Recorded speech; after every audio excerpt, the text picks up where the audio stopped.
Students, welcome to my class room. ఈరోజు గాతాలు గాతాంకాలు అధ్యాయానికి సంబంధించిన 5వ భాగం చెప్పుకుందాం.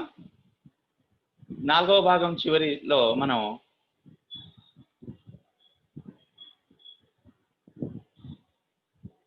సాధారణ రూపంలో ఇచ్చినటువంటి సంఖ్యలను ప్రామాణిక రూపంలోకి మార్చి రాయడం, అదేవిధంగా ప్రామాణిక రూపంలో ఇచ్చిన సంఖ్యలను సాధారణ రూపంలోకి ఎలా మార్చాలి అనే విషయాన్ని మనం నేర్చుకున్నాం. ఇప్పుడు ఈ అభ్యాసానికి సంబంధించి, ఈ విషయానికి సంబంధించి, ఈ అంశాలకు సంబంధించి తదుపరి అభ్యాసంలో గల సమస్యల్ని మనం ఈరోజు సాధిద్దాం. ఓకే, సో చూడండి, అభ్యాసము 4.2. ఈ 4.2లో ఉన్న మొదటి సమస్యను మనం చూద్దాం. క్రింది సంఖ్యలను ప్రామాణిక రూపంలో వ్యక్తపరచండి అంటున్నాడు. సో మరి ఏమేమి ఇచ్చాడో చూద్దాం. మొదటగా 0.000000000947 ఇది ఇవ్వడం జరిగింది. మరి దీన్ని ప్రామాణిక రూపంలో ఎలా రాయాలనేది చూద్దాం. సో సాధనలో ఇచ్చినప్పుడు ముందుగా ఇచ్చిన సంఖ్యను మనం రాసుకోవాలి కదా. సో రాసుకుందాం. 0.1234567899047. మరి దీనిని మనం ఏ విధంగా ప్రామాణిక రూపంలో రాయాలి అంటే చూడండి, మనం ముందుగా పోయిన క్లాస్లో చెప్పుకున్నట్లు ప్రామాణిక రూపంలో రాసే ముందు దశాంశ స్థానానికి ఎడమవైపు ఒకే అంకె ఉండడానికి మనం ప్రాధాన్యత ఇస్తాము. అంటే ఇప్పుడు దశాంశ స్థానానికి ఎడమ వైపు ఒకే అంకె ఉండాలి అంటే ఇక్కడ ఉన్నవన్నీ సున్నాలే. సో కాబట్టి దశాంశ స్థానం ముందు ఒక అంకె ఉండాలి అంటే పాయింట్ ఎక్కడ ఉంచాలి? మనం 9 తర్వాత ఉంచాలి. 9 తర్వాత ఉంచాలి అంటే ఎన్ని స్థానాలని కుడివైపు జరుపుతున్నాం చూడండి ఒక్కసారి. 1 2 3 4 5 6 7 8 9 10 స్థానాల తరువాతకు మనం దశాంశ స్థానాన్ని మారుస్తున్నాం. మరి దశాంశ స్థానాన్ని 9 పక్కకు మారిస్తే ఏమవుతుంది?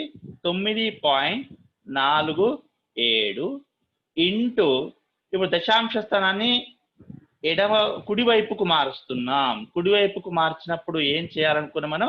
10 ఘాతం ఎన్ని స్థానాలను కుడివైపుకు జరిపితే 10 ఘాతం మైనస్ అంత సంఖ్య రాసుకోవాలన్నాం. మనం 9 పక్కకు జరుపుతున్నామంటే మనం కుడివైపుకి 10 సంఖ్యల్ని దాటుతున్నాం. చూడండి, 1 2 3 4 5 6 7 8 9 10 స్థానాలు దాటుతున్నాం. కాబట్టి 10 ఘాతం మైనస్ 10 అవుతుంది. ఇది దీని యొక్క ప్రామాణిక రూపం. మరి నెక్స్ట్ సమస్య చూద్దామా? సో నెక్స్ట్ సమస్యకి వెళ్ళిపోదాం. 5 4 3 పక్కన 1 2 3 4 5 6 7 8 9 సున్నాలు ఇచ్చాడు. సో ఇప్పుడు కూడా మనం సాధన ఏ విధంగా చేయాలో చూద్దాము. ముందు ఇచ్చిన సంఖ్య రాసుకోవాలి కదా. చూడండి, రాసుకున్నాం. 5 4 3 పక్కన 1 2 3 4 5 6 7 8 9 సున్నాలు ఉన్నాయి. అయితే మనం ఇప్పుడు ఏం చేయాలనుకున్నాం? దశాంశ స్థానానికి ముందు ఒకే అంకెను ఉంచే విధంగా జాగ్రత్త పడతాం. అంటే 5.43 తర్వాత అన్ని సున్నాలే కాబట్టి రాయాల్సిన అవసరం లేదు. మరి అసలు దశాంశ స్థానం ఎక్కడి నుంచి వచ్చింది అంటే ఎక్కడా లేకుంటే చివరికి ఉన్నట్లుగా మనం భావిస్తాం. ఇప్పుడు దశాంశ స్థానం ఎడమ వైపుకు జరిగింది. చివరికి ఉంది అనుకుంటే ఎడమ వైపు జరిగింది. ఎన్ని అంకెల ఎడమవైపు జరిగింది? 1 2 3 4 5 6 7 8 9 10 11 11 స్థానాలు ఎడమ వైపు జరిగింది. కాబట్టి ఇంటూ 10 ఘాతం ఎడమ వైపుకు జరిగినప్పుడు ధన సంఖ్య తీసుకుంటాం అని చెప్పుకున్నాం. So 5.43 into 10 ఘాతం 11. ఓకే, ఇది ఈ సమస్య. నెక్స్ట్ సమస్యకి వెళ్ళిపోదాం.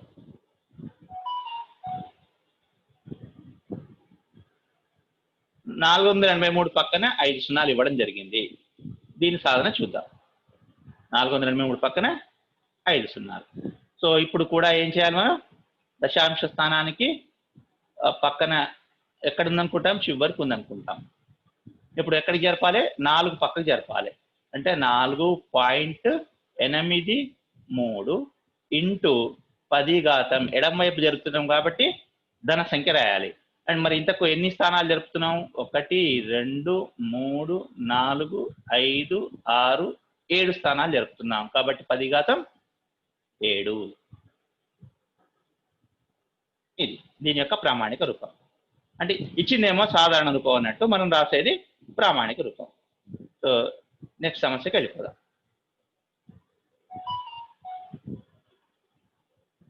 (0.409298) ఇవ్వడం జరిగింది.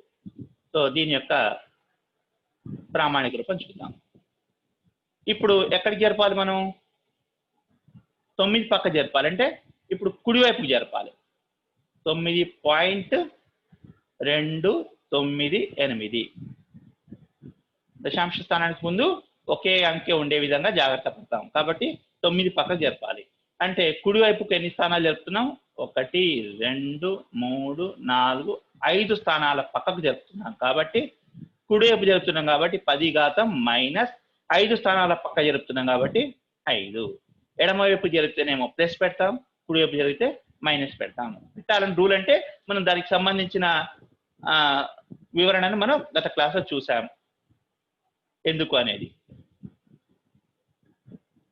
ఓకే, నెక్స్ట్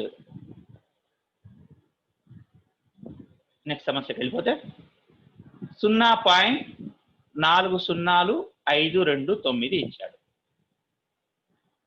చూడండి, 0.4052. ఇప్పుడు ఎక్కడికి జరపాల్సి ఉంటుంది మనం? ఇప్పుడు కూడా దశాంశ స్థానం ముందు ఒకే అంకె ఉండాలి కాబట్టి 5 పక్కకు జరుపుతాము. 5.29 ఇంటూ ఎన్ని స్థానాలు జరుపుతున్నాం? 10 ఘాతం కుడివైపు జరుపుతున్నాం కాబట్టి మైనస్ ఎన్ని స్థానాలు జరుపుతున్నాం ఒకసారి లెక్కించండి. 1, 2, 3, 4, 5 స్థానాలు జరుపుతున్నాం కాబట్టి 10 ఘాతం -5. సో ఈ విధంగా మనం ప్రామాణిక రూపాన్ని రాసేస్తాం. సో నెక్స్ట్ సమస్యకి వెళ్ళిపోదామా?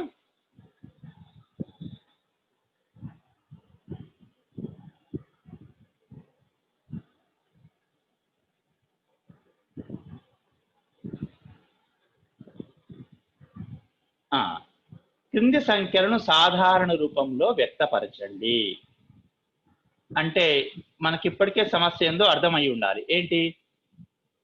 ఇప్పుడు ప్రామాణిక రూపంలో ఇస్తాడు, సాధారణ రూపంలో రాయాల్సి ఉంటుంది. సో మొదటి సమస్యను చూద్దాం. 4.37 ఇంటూ 10 ఘాతం 5. సో దీని యొక్క సాధనను మనం చూద్దాం. 4.37 ఇంటూ 10 ఘాతం 5. సో ఒకసారి గమనిస్తే దీన్ని మనం ఈజీనెస్ కోసం ఏం చేద్దామంటే 10 ఘాతం 5 ఉంది కాబట్టి పాయింట్ తర్వాత 5 సంఖ్యలు ఉండేలా జాగ్రత్త పడతాం ఫస్ట్. సో 4.37 పాయింట్ తర్వాత 5 అంకెలు ఉండేలా చేసుకోండి ఇంటూ 10 ఘాతం 5. సో మనకి ఇక ఎన్ని పదులతో గుణిస్తే దశాంశ స్థానం అన్ని సంఖ్యలు కుడివైపు జరుగుతుందని మనకు తెలుసు. అంటే ఫర్ ఎగ్జాంపుల్ ఇక్కడ నేను చెప్తున్నాను 3.54 ఉందనుకోండి. దీన్ని 10తో గుణిస్తే ఏమవుతుంది? 35.4 అవుతుంది.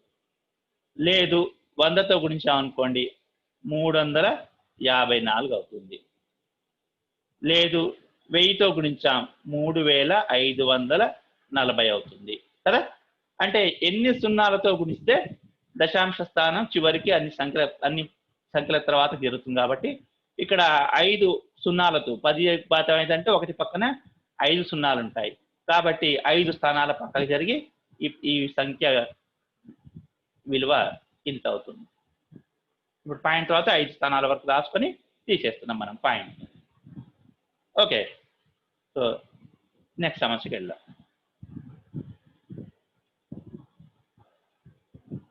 5.8 ఇంటూ 10⁻7. సో ఇది కూడా సేమ్ ఇప్పట్లాగే ఏం చేస్తాం, ముందు ఇచ్చిన సమస్యను రాసుకున్న తర్వాత ఈజ్ ఈక్వల్ టు ఏం చేయాలి, పాయింట్ తర్వాత ఇప్పుడు 10⁻7 ఉంది కాబట్టి పాయింట్ తర్వాత 7 అంకెలు వచ్చేలా జాగ్రత్త పడితే మనకు కొంచెం సమస్య ఈజీ అవుతుంది. అంతే, రాయాల్సిన అవసరం లేదు ఇలా అని, కానీ మీకు అర్థం కావడం కోసం రాస్తున్నాను. 1 2 3 4 5 6 7 ఇంటూ 10⁻7. ఈ విధంగా రాయడం వల్ల మనకు ముందే అర్థమైపోతుంది. ఇక 7 అంకెలు 7 సున్నాలతో గుణిస్తున్నాం, ఒకటి పక్కన 7 సున్నాలు ఉన్న సంఖ్యతో గుణిస్తున్నాం కాబట్టి దశాంశ స్థానం 7 స్థానాల పక్కకు జరుగుతుంది, అంటే చివరికి జరిగేస్తుంది. అంటే మొత్తం దశాంశ స్థానమే కనబడకుండా పోతుంది. సో 8 0 0 1 ఇది మనకు కావాల్సిన సంఖ్య. నెక్స్ట్ ఇంకొక సమస్య చూద్దాం. 32.5 ఇంటూ 10⁻4. ఈసారి మైనస్ సంఖ్య వచ్చింది, జాగ్రత్త గమనించండి. సో ఇప్పుడు మనకు దశాంశ స్థానం 10 ధన సంఖ్య ఉన్నప్పుడు దశాంశ స్థానాన్ని కుడివైపు జరిపినాం. ఇప్పుడు మనం ఎడమ వైపుకు జరపాలి. ఎడమ వైపుకు జరపాలి అంటే మరి ఇక్కడ ఘాతం -4 ఉంది కాబట్టి దశాంశ స్థానాన్ని ఎడమ వైపుకు 4 స్థానాలు జరపాలి. ఎడమ వైపుకు 4 స్థానాలు జరపాలంటే మరి ఎడమ వైపుకు 2 అంకెలు ఉన్నాయి కదా, కాబట్టి మనం ఏం చేస్తామంటే ఎన్ని అంకెలు ఉన్నాయో అంతకంటే ఒక 0 ఎక్కువ పెట్టుకుంటాం.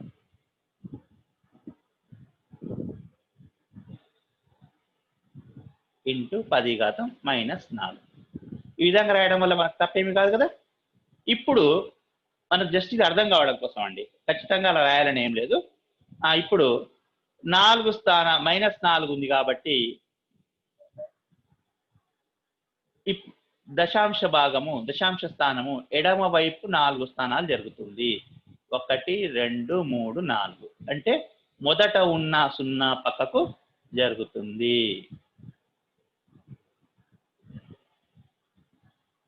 ఓకే, దీని గురించి ఇంకా వివరణ కావాలంటే మీరు ఇంకొకసారి మళ్ళీ లాస్ట్ క్లాస్లో మనం చెప్పుకున్నటువంటి లాస్ట్ పీరియడ్లో చెప్పుకున్నటువంటి ప్రామాణిక సంఖ్యలను సాధారణ రూపంలోకి మార్చడం అనేది మళ్ళీ ఒక్కసారి చూసుకోండి అంత కావాలనుకుంటే. సో మైనస్ ఉన్నప్పుడు ఎడమ వైపు జరుపుతాం, ప్లస్ ఉన్నప్పుడు కుడి వైపు జరుపుతాం. ఇప్పుడు ఇక మనకు దీని యొక్క ప్రామాణిక రూపం వచ్చేసింది. నెక్స్ట్ ఇంకో సమస్యకి వెళ్దాం. 3.7159 ఇంటూ 10⁻7. సో దీని సాధన చూద్దాం. దీన్ని కూడా మొదటి సంఖ్య మాదిరిగానే ఉంది. ఇప్పుడు ఎలా మరి మనకు దీనికి అంటే ధన సంఖ్య ఉంది కాబట్టి 10 ధన సంఖ్య ఉంది కాబట్టి ఇప్పుడు ధన సంఖ్య 7 ఉంది కాబట్టి పాయింట్ 7 స్థానాలు కుడివైపుకు జరగాలి. మరి 5 అంకెలే ఉన్నాయి కాబట్టి మనకు అర్థం కావడం కోసం 7 అంకెలు వచ్చే విధంగా చివరికి 2 సున్నాలు పెట్టుకున్నా దాని విలువ మారదు కాబట్టి ఈ విధంగా రాస్తాం. ఇప్పుడు 7 అంకెలు ఉన్నాయి కదా, ఇప్పుడు 10⁻7తో గుణిస్తే దశాంశ స్థానం ఆ 7 అంకెల పక్కకు జరిగి మనకు కనబడకుండా పోతుంది. సో 5 2 9 0 0 ఈ విధంగా చేస్తాం. నెక్స్ట్ ఇంకొక సమస్య చూద్దాం.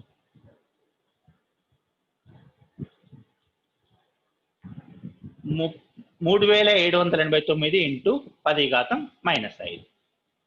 చూడండి, 3789 ఇంటూ 10⁻5 రాసుకున్నాం.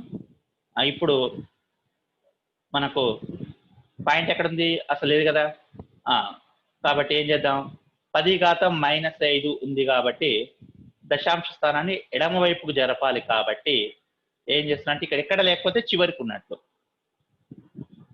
కాబట్టి ఏం చేస్తాం, ఎడమ వైపుకి -5. ఇందాక చెప్పాను కదా, ఎంత మైనస్ ఉన్నప్పుడు ఎంత సంఖ్య ఉందో, మైనస్ ఎంత ఉందో పాయింట్కి ముందు అంతకంటే ఒక స్థానం ఎక్కువ ఉండేటట్టు రాస్తాం. ఇప్పుడు 5 ఉంది కాబట్టి 5 కంటే ఎక్కువ అంటే 1 ఎక్కువ అంటే 6.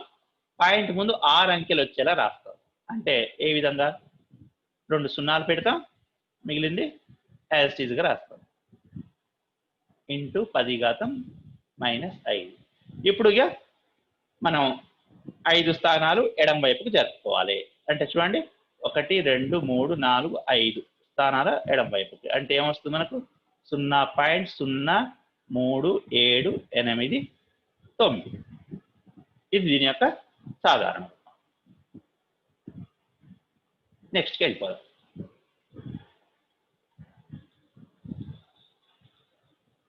(24.36 ఇంటూ 10⁻⁻3). సో దీని సాధారణ చూద్దామా. 24.36 ఇంటూ 10⁻⁻3. ఇప్పుడు కూడా ఏంది, మనకు పాయింట్ ఎడమ వైపుకి 3 స్థానాలు జరుగుతుంది, మైనస్ ఉంది కాబట్టి. మరి 3 స్థానాలు అంటే పాయింట్ ముందు 4 అంకెలు ఉండేలా పెడతాం. అంటే ఆల్రెడీ 24 అంటే 2 అంకెలు ఉన్నాయి, ఇంకొక 2 సున్నాలు పెడితే పాయింట్ ముందు 4 అంకెలు అవుతాయి. ఈ విధంగా రాసుకున్న తర్వాత ఇప్పుడు 3 అంకెలు ముందుకు జరపాలి. అంటే 1 2 3 ఈ రెండో సున్నా ముందుకు జరుపుతున్నా. అంటే 0.02436. ఇది దీని యొక్క సాధారణ అంశం.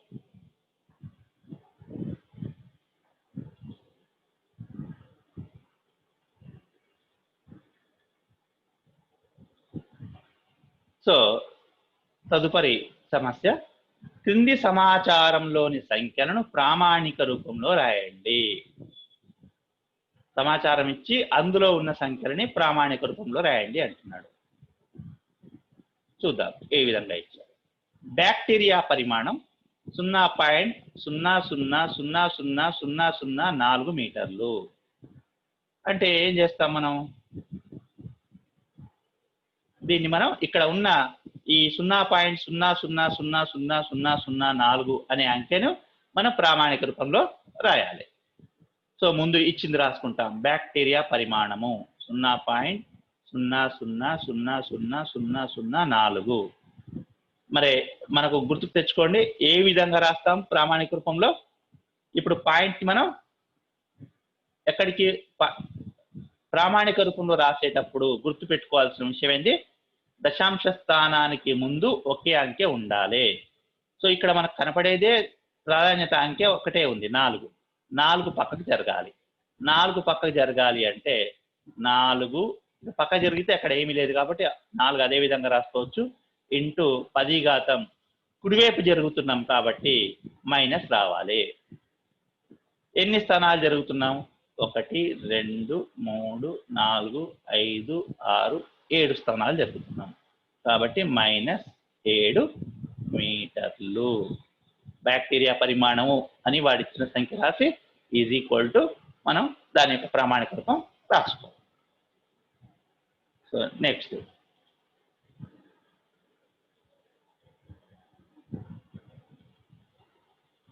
తర్వాత ఎర్ర రక్త కణాల పరిమాణం 0.0000007 మిల్లీమీటర్లు అని ఇచ్చాడు.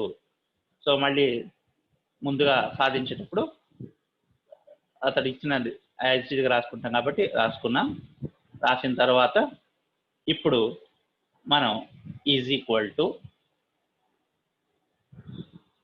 చూడండి, ఇప్పుడు కూడా దశాంశ స్థానము ముందు ఒకే అంకె ఉండాలి. అంటే 7 పక్కకు జరగాలి కాబట్టి 7 ఇంటూ 10 ఎన్ని స్థానాలు కుడివైపు జరుపుతున్నాం ఇప్పుడు మనం, 1 2 3 4, 5, 6 స్థానాలు జరుగుతున్నాయి. కాబట్టి 10⁻⁻6 ఏంటివి? Millimetre. ఇది ఇప్పుడు నెక్స్ట్ సమస్యకి వెళ్ళిపోదాం. కాంతి వేగము 3 పక్కన 1, 2, 3, 4, 5, 6, 7, 8 ఇచ్చేసి 8 సున్నాలు ఇచ్చి మీటర్ పర్ సెకండ్ అని ఇచ్చాడు. సో దీని మీద సాధన చూద్దాం. ముందు ఇచ్చిన సమాచారం రాద్దాం. కాంతి వేగము 3 పక్కన 8 సున్నాలు మీటర్ పర్ సెకండ్. కాబట్టి చూడండి, మరి ఇప్పుడు పాయింట్ ఎక్కడ ఉంది? చివరికి ఉంది. ఎక్కడ లేకుంటే చివరికి ఉన్నట్టు. దీన్ని 3 పక్కకు జరపాలి. అంటే 1, 2, 3, 4, 5, 6, 7, 8 సున్నాల ముందుకు జరపాలి. కాబట్టి 3 పాయింట్, ఇక చివరికి అన్ని సున్నాలే కాబట్టి అవసరం లేదు, లేదా సున్నా పెట్టుకోవచ్చు. ఇంటూ 10⁻8 సున్నాల ఎడమవైపు జరుపుతున్నాం కాబట్టి +8 మీటర్ పర్ సెకండ్. ఇది దీని యొక్క ప్రామాణిక రూపం. నెక్స్ట్ సమస్యకి వెళ్ళిపోదాం.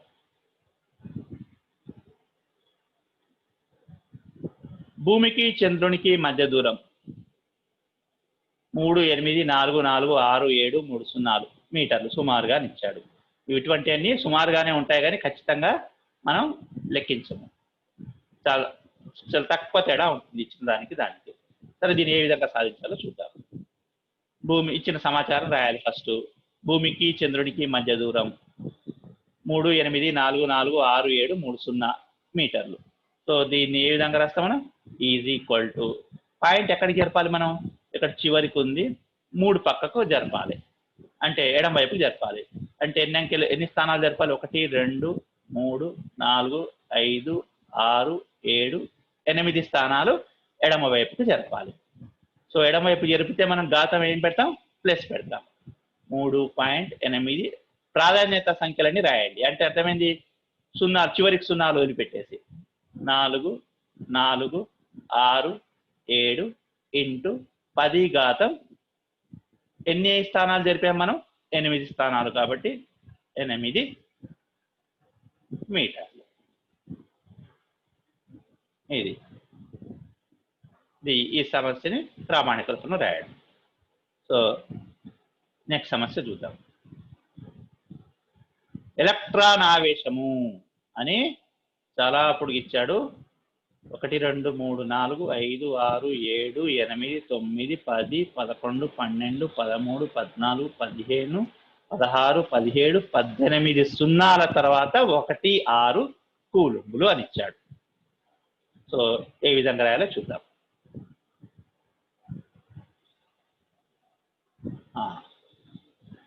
ఇది ఎలా ఉంది మనకు?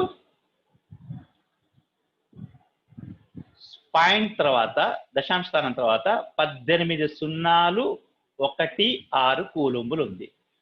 18 సున్నాలు 1 పక్కకు జరగాలి. అంటే 19 స్థానాల పక్కకు జరగాలి. కాబట్టి ముందు దాన్ని ఏ విధంగా రాస్తాం? 1.6 రాసి 19 స్థానాలు కుడివైపు జరుగుతున్నాం కాబట్టి -19 అని రాస్తాం. చూసారా? ఇప్పుడు మనకు అర్థమవుతుంది ఇంత చిన్నగా రాయడం, ఈ ప్రామాణిక రూపంలో రాయడం వల్ల దాన్ని మనం ఎంత చిన్నగా వ్యక్తపరచవచ్చు అనేది మనకు ఈ సమస్యలోనే స్పష్టంగా అర్థమవుతుంది. చూడండి, ఇంత పెద్ద సంఖ్యను కూడా ప్రామాణిక రూపంలో రాసరికి చాలా చిన్నగా మనం రాసుకోవడానికి అనుకూలంగా, చదువుకోవడానికి అనుకూలంగా ఉంది. ఇప్పుడు దీన్ని చదవాలంటే కూడా సింపుల్గా ఏమని చదువుతాం మనం? 1.6 ఇంటూ 10⁻⁻19. అదే ఇంతకుముందు చదవాలంటే 0.000000 అసలు ఎన్ని సున్నాలు చదువుతున్నామో కూడా మనకు అర్థమయ్యే పరిస్థితి లేదు. కాబట్టి ఈ విధంగా ప్రామాణిక రూపంలో రాయడం వల్ల మనకు కొన్ని సమస్యలు చేయడం సులభం అవుతుంది, వాటిని వ్యక్తపరచడం కూడా సులభం అవుతుంది. సో నెక్స్ట్ సమస్యకి వెళ్ళిపోదాం. పేపర్ యొక్క మందము 0.0016 సెంటీమీటర్. సో ఈ విధంగా రాస్తాం. చూడండి, ముందు ఇచ్చిన సమాచారం పేపర్ యొక్క మందము అని రాసాము. ఇప్పుడు పాయింట్ ఎక్కడ జరపాలి? 1 పక్కకు జరపాలి. అంటే దశాంశ స్థానమును కుడి వైపుకు 3 స్థానాలు జరపాలి. కాబట్టి 1 పక్కకు జరిపితే 1.6 ఇంటూ కుడివైపుకు జరిపాం కాబట్టి -3 స్థానాలు జరిపాం కాబట్టి 3 సెంటీమీటర్లు. చాలా చక్కగా చిన్నగా వ్యక్తపరిచాం. ఓకే, నెక్స్ట్ సమస్యకి వెళ్తాం.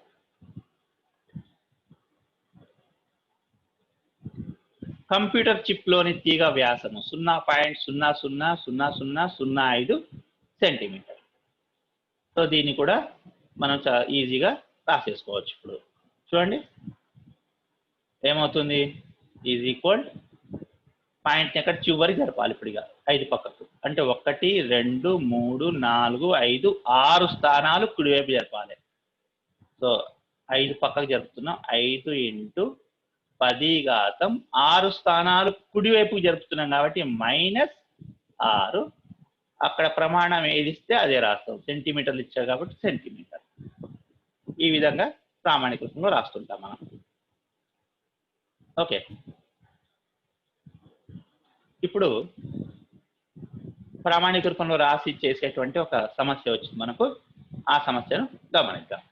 ఒక పుస్తకాల కట్టలో 20 మిల్లీమీటర్ల మందం గల 5 పుస్తకాలు, 0.016 మిల్లీమీటర్ల మందం గల 5 పేపర్లు కలవు.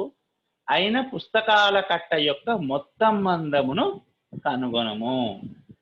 దీని యొక్క సాధన ఎలా ఉంటుందో చూద్దాం. అంటే ఇక్కడ మనం ఇది చేయడం మనం మామూలుగా పెద్ద సమస్య ఏం కాదు, కానీ దీన్ని ఈ విధంగా రాస్తూ ఈ సమస్యను చేస్తూ దాన్ని ప్రామాణిక రూపంలో వ్యక్తపరచడం చూద్దాం. సో ఇప్పుడు స్పష్టంగా మనం స్టెప్ వైజ్గా రాసుకున్నాం. ఒక్కొక్క పుస్తకం మందం ఎంత?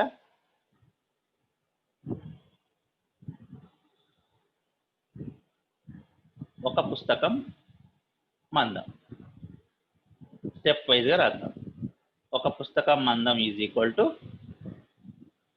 మనకెంత? 20 మిల్లీమీటర్లు. మరి ఎన్ని పుస్తకాలు ఉన్నాయి? 20 మిల్లీమీటర్ల మందం గల 5 పుస్తకాలు ఉన్నాయి. కాబట్టి ఇక్కడ రాద్దాం 5 పుస్తకాల మందం ఎంత అవుతుంది? ఒక పుస్తకం మందం 20 మిల్లీమీటర్లు కాబట్టి 5 పుస్తకాల మందం అంటే 5 ఇంటూ 20 అంటే మొత్తం 100 మిల్లీమీటర్లు అవుతుంది. మరి దీని ప్రామాణిక రూపం ఏంటిది? మనకు 100కు చాలా సులభంగా తెలుసు మనకు, 10⁻2 మిల్లీమీటర్లు. ఓకే, ఇది ఇలా ఉంచుదాం. ఇక పేపర్లు కూడా ఉన్నాయి కొన్ని. ఒక పేపర్ మందం ఎంత? చూడండి మనకు సమాచారంలో ఒక పేపర్ మందం ఎంత ఇచ్చాడు? ఒక పేపర్ మందం మనకు 0.016 మిల్లీమీటర్లు ఇచ్చాడు. మరి మనకి ఇటువంటి ఎన్ని పేపర్లు ఉన్నాయి? 5 పేపర్లు ఉన్నాయి. కాబట్టి 5 పేపర్ల మందం రాద్దాం. 5 పేపర్ల మందం ఎంత? 0.016 ఇంటూ 5 అంటే ఎంత అవుతుంది? 0.08 మిల్లీమీటర్. కానీ ఇక్కడ మనకు 10⁻2 అనే ప్రామాణిక రూపంలో ఉంది. మొదటిది 5 పుస్తకాల మందం 10⁻2 మిల్లీమీటర్ అనే ప్రామాణిక రూపం ఉంది. దీన్ని కూడా 10⁻2 వచ్చే విధంగా రాసినప్పుడే మనం ఆ రెండింటిని ఒకే రూపంలో ఉన్నాయి కాబట్టి మొత్తం మందం కూడి కనుక్కోగలుగుతాం. కాబట్టి దీన్ని ఏం చేస్తామంటే మన సౌలభ్యం కొరకు 100 చేత గుణించి భాగిద్దాం. ముందు భాగిస్తున్నాను, తర్వాత గుణిస్తున్నాను. 100 చేతే ఎందుకు మరి ఈ విధంగా చేస్తున్నాను అంటే మనకు ఇక్కడ 10⁻2గా మార్చుకోవాలి. 10⁻2 అంటే 100 కదా. సో 100 రావడం కోసం 100 చేత లవాన్ని హారాన్ని గుణిస్తున్నాం. అంటే ఓ విధంగా చెప్పాలంటే 100 చేత గుణించి భాగిస్తున్నాం. సో ఇప్పుడు మరి 0.08/100 అంటే ఏమవుతుంది? ఇంకొక 2 స్థానాలు దశాంశ స్థానం పెరుగుతుంది. ఇంటూ 100 అంటే ఇప్పుడు 10^2 మిల్లీమీటర్లు అన్నమాట. ఇప్పుడు చూడండి, ఇది 10^2 ఉంది, అది 10^2 ఉంది. ఇప్పుడు మొత్తం కట్ట యొక్క మొత్తం మందం కనుక్కుందాం. దేర్ఫోర్ కట్ట యొక్క మొత్తం మందం. మరి కట్టలో మనకి ఏమేమి ఉన్నాయి? 5 పుస్తకాలు ఉన్నాయి, 5 పేపర్లు ఉన్నాయి. 5 పుస్తకాల మొత్తం మందం ఎంత? 10^2 మిల్లీమీటర్లు ప్లస్ 5 పేపర్ల మొత్తం మందం ఎంత? 0.0008 మిల్లీమీటర్లు అంటే ఇంటూ 10^2 మిల్లీమీటర్లు. ఇప్పుడు 10^2ని మనం కామన్గా ఉమ్మడిగా ఉంది కాబట్టి కామన్ తీస్తే 1 ప్లస్ 0.0008 ఇంటూ 10^2 మిల్లీమీటర్ అంటే ఎంత? 1.0008 ఇంటూ 10^2 మిల్లీమీటర్లు. ఇది ఈ సమస్య యొక్క సాధన. కట్ట యొక్క మొత్తం మందం 1.0008 ఇంటూ 10^2 మిల్లీమీటర్లు. ఇక్కడ మనం ఈ మొదట వచ్చిన 5 పుస్తకాల మందంలో 10^2ని 1 ఇంటూ 10^2 అని రాసినా నష్టం లేదు. అప్పుడు మనకి ఇక్కడ క్లియర్ గా ఉంటుంది. సో ముందు ఏం చేస్తున్నాం? 5 పుస్తకాల మందం కనుక్కుంటున్నాం, 5 పేపర్ల మందం కనుక్కుంటున్నాం, మొత్తం మందం రాస్తున్నాం. ఇది ఈ సమస్య యొక్క సాధన. సో నెక్స్ట్ సమస్యకి వెళ్ళిపోదాం.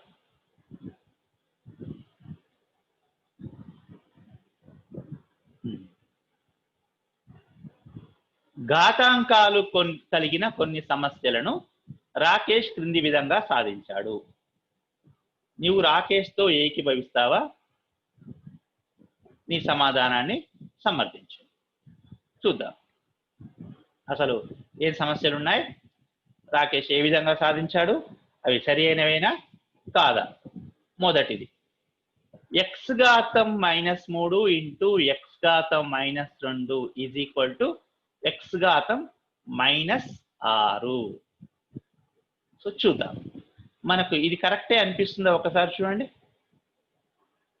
ఇచ్చిన సమస్యలో ముందు ఎడమ వైపుది మనం చేద్దాం. మనం చేసి తర్వాత రాకేష్ ఇచ్చిన సమాధానం చూద్దాం. రెండు సరి అయినవి అయితే అది రాకేష్ సరైనదిగా చేసినట్లు, లేకపోతే కాదు. కాబట్టి ముందు ఏం చేస్తున్నాం, ఒకటేది ఎల్హెచ్ఎస్ తీసుకుంటున్నాను, ఎడమ వైపు భాగం. ఎల్హెచ్ఎస్ ఏముంది? x⁻³ into x⁻². ఇక్కడ మనం ఏ ఘాతాంక న్యాయాన్ని పాటిస్తాం చెప్పండి? a⁻m into a⁻n is equal to a⁻m+n. కాబట్టి x⁻³ ప్లస్ -2 అంటే x⁻³ ప్లస్ ఇంటూ -2 అంటే x⁻⁻5 కదా. కాబట్టి ఇది RHS కి సమానం కాలేదు. కాబట్టి రాకేష్ సమాధానం సరి అయినది కాదు.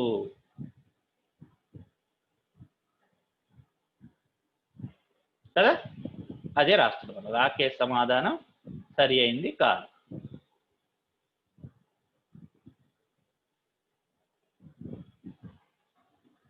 మొదటిది ఈ విధంగా రాకేష్ తప్పు చేశాడు. మరి రెండవదైనా చేశాడేమో చూద్దామా? సో రెండో దానికి వెళ్ళిపోదాం.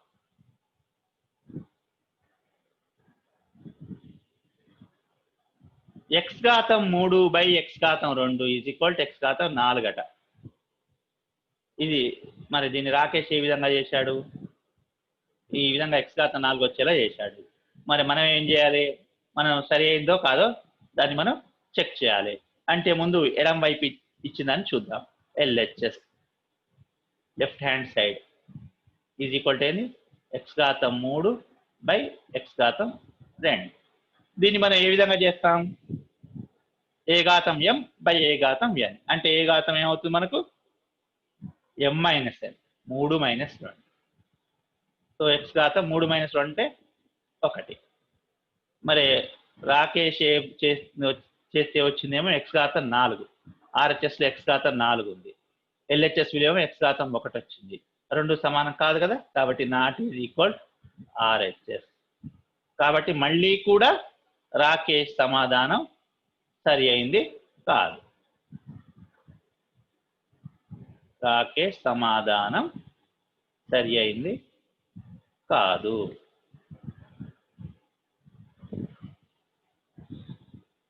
ఈ విధంగా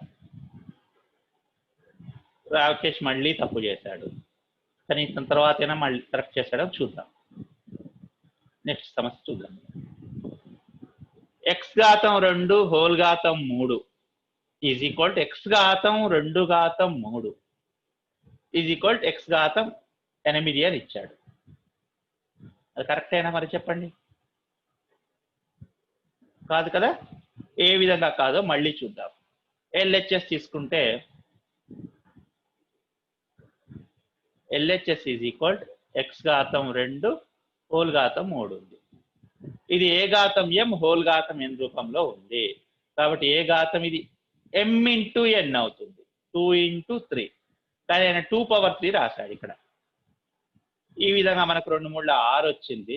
కానీ రాకేష్ సమాధానం x ఘాతం 8 వచ్చింది కాబట్టి not is equal to RHS. కాబట్టి మళ్ళీ రాకేష్ సమాధానం సరైంది కాదు. అదే పాయింట్ మళ్ళీ రాస్తాం. సరి అయింది కాదు. ఓకే, రాకేష్ తప్పులు చేస్తూ వెళ్తున్నాడు. మనం వాటిని సరి చేస్తూ వెళ్ళాలి.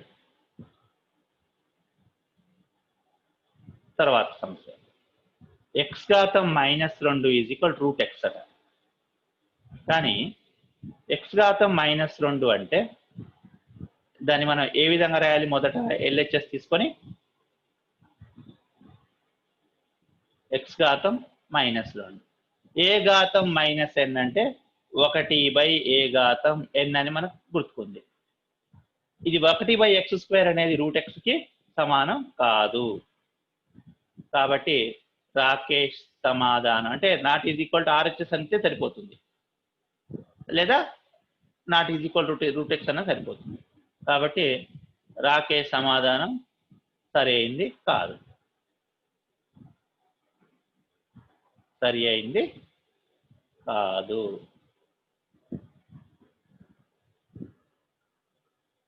నెక్స్ట్ ఇంకొకటి చూద్దాం.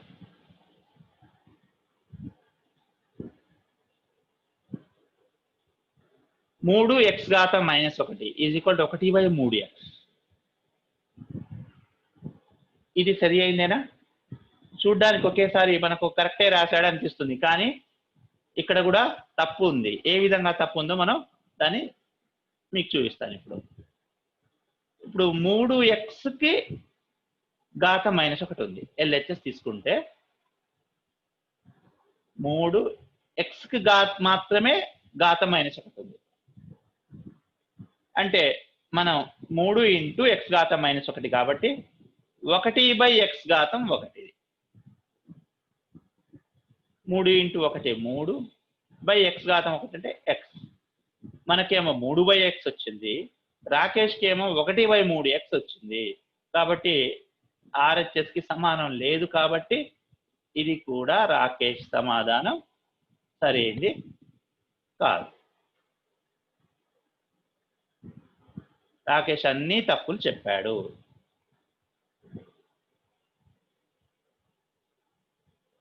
మనం సరి చేస్తూ వెళ్ళాం.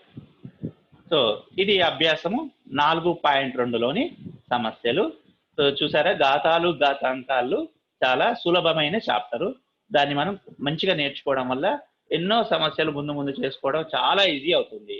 మనకు వచ్చే తరగతుల్లో 9, 10 ఇంకా పై తరగతుల్లో కూడా మనకు ఘాతాలు ఘాతాంకాలు చాలా సార్లు వస్తుంది కాబట్టి మనం తప్పనిసరిగా ఈ ఘాతాలు ఘాతాంకాల అధ్యాయాన్ని చాలా చక్కగా పర్ఫెక్ట్గా నేర్చుకోవాల్సి ఉంటుంది. ఓకే, ఇంతటితోటి ఈ అధ్యాయం పూర్తి అవుతుంది.